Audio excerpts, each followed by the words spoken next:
On your marks, get set, ready, go. Let's get him up again. Let it spark. I'm sicker with flows. Let's set another trend. You niggas front like shit ain't for real. Why would you pretend it's bustle back for the kill? Tell a fucking friend before the bomb drop. Hope you good. See when I heat it up, it's non-stop coke for the hood. I had to heat it up. Leave it up to the streets to determine how I bleed it up to the nigga head get bust in the club. What's going on, guys? Larry Brown. Another training edition here. This time, push session with chest was supposed to be shoulders and triceps. Right here, just warming up the rotator cuffs with the free motion cable cross. Kind of a shitty warm up, to be honest with you, in retrospect, but it was 5-something in the morning. I was still tired, but my warm up generally isn't like this. I mean, I do incorporate rotator cuff twists, but they're a bit more precise in execution than usually with a handle. Also paramount in weather like this, if you didn't know, I'm in Omaha, Nebraska. Got to warm up the triceps. So I try to start each push session, whether it's a pump day or whether it's a heavy day, with around about 3 to 4 sets of press downs, usually averaging about 20 reps. Guys, the key thing is that when you're warming up, you're just really wanting to put blood in the muscle, get shit flowing around so you don't injure yourself. It's not meant to exhaust you. It really doesn't even count towards the total volume of work that you should probably be doing for a particular body part. It's just something to get you ready, get you primed up, get you moving, and in tune with what's to come. So even though I'm doing a significant amount of press downs, I think around about 100 reps, it's just to get blood in there. That's all. So yeah, that's pretty much it for the warm-up. Now, I'm old, if you haven't noticed. I'll be 40 next August, so I have to use BioFreeze for my elbows, which have been bothering me to holy hell for a while now. So today, since it's a relatively heavy workout, I just went ahead and put it on my elbows, for the simple fact that, to be quite honest with you, my elbows hurt. They absolutely hurt. So with that being said, first exercise in the program that I'm following, which is Creeping Death 2 by John Meadows, is the flat dumbbell press. And again, it's 5-something in the morning, and I'm really just trying to wake up. So I'm talking with people in the gym and just trying to get my mind right. But it sets a 10, so even with that, I just do a little bit of an extra warm up. I think I hit about 12 reps here for about 40 pounds, and then you just slowly work up. Full range of motion, although it looks like it's half reps, according to some. I won't say any names. They're Nick Langer, Cody Guffey.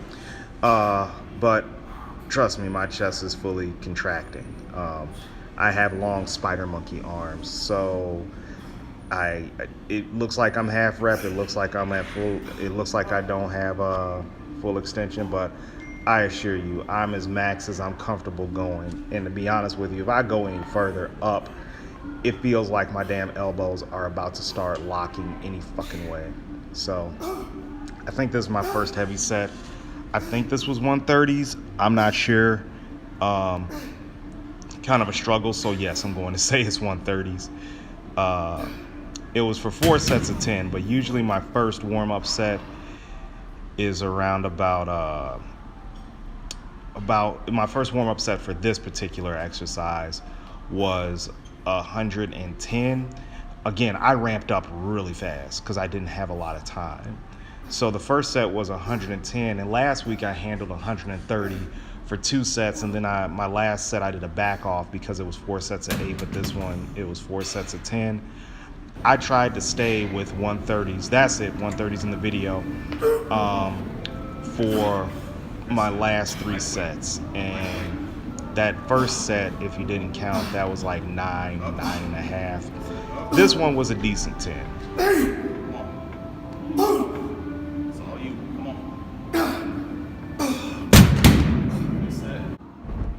And I thought I'd be able to handle another 10, but my strength said no. So you contemplate life when you can't do that shit. So I think I only got about 6 here.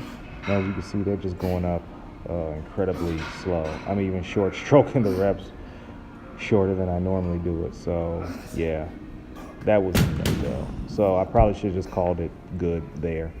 But let's talk about the specialty bar. So this is a football bar, Swiss bar, whatever the fuck you want to call it. This is in Bob's Fitness Center in Bellevue, Nebraska. Probably one of the best equipped gyms in the region. So I thought I had to do 10 reps. I don't think I did, and obviously I had to re-rack the motherfucker because I took the wrong grip on one side. So I went ahead and did, I think, 10 reps here just to get a warm up. But the sets called for, after my warm-ups, 3 sets of 6. So I think last week was 8, so they just dropped it a little bit.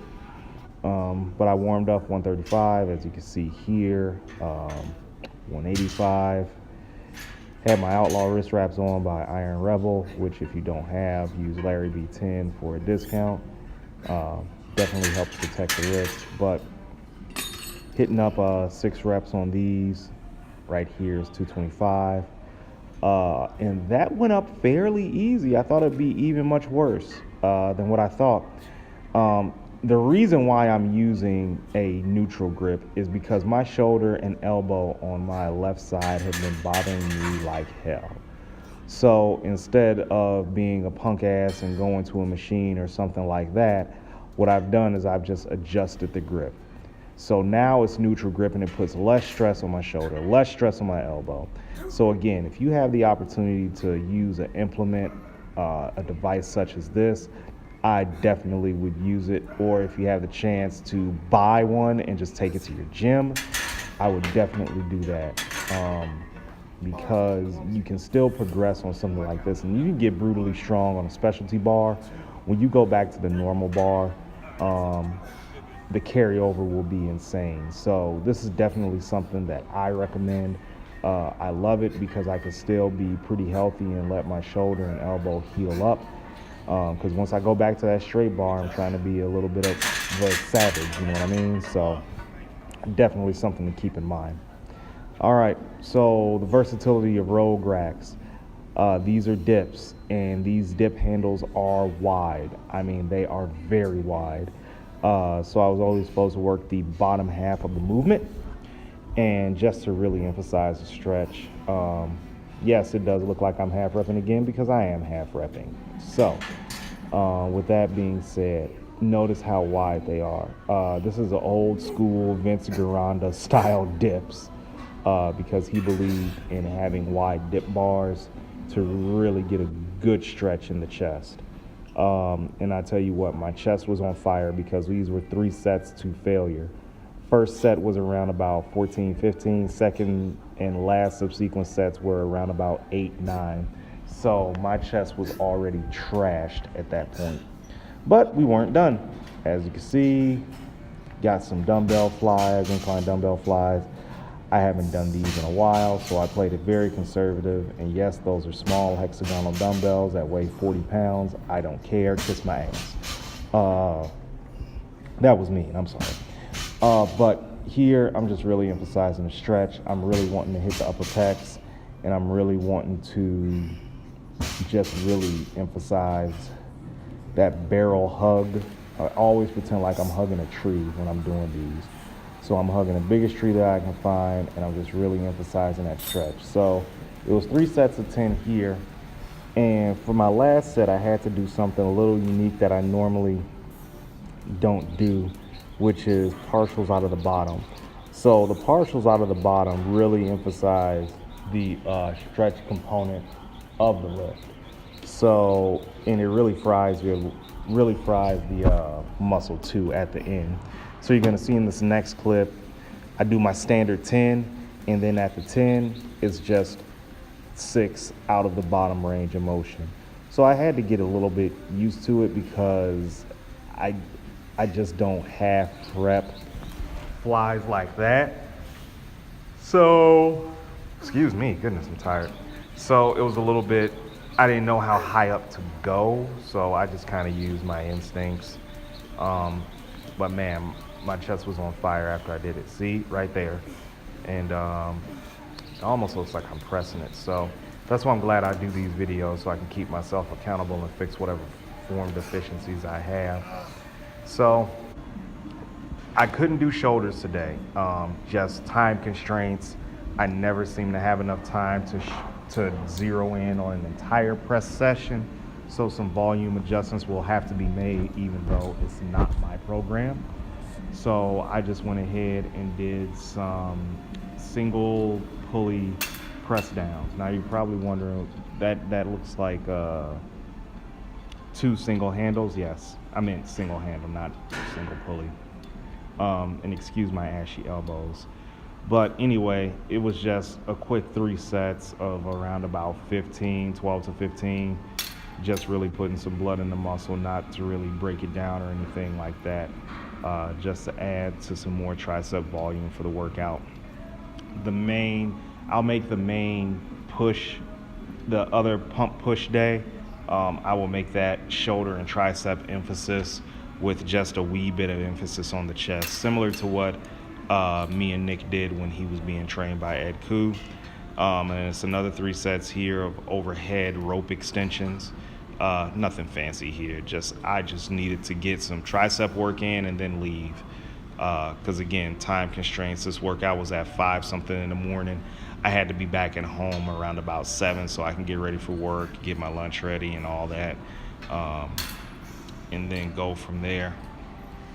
But yeah, so that's the workout. Again, I'll have another workout later on in the week. So if you're interested in seeing the differences between this workout and that workout, please let me know. Please comment. I'm hoping videos like these give you some type of value. I have a tendency to ramble on. So my IG, I am Larry Brown. Facebook, just search Larry Brown.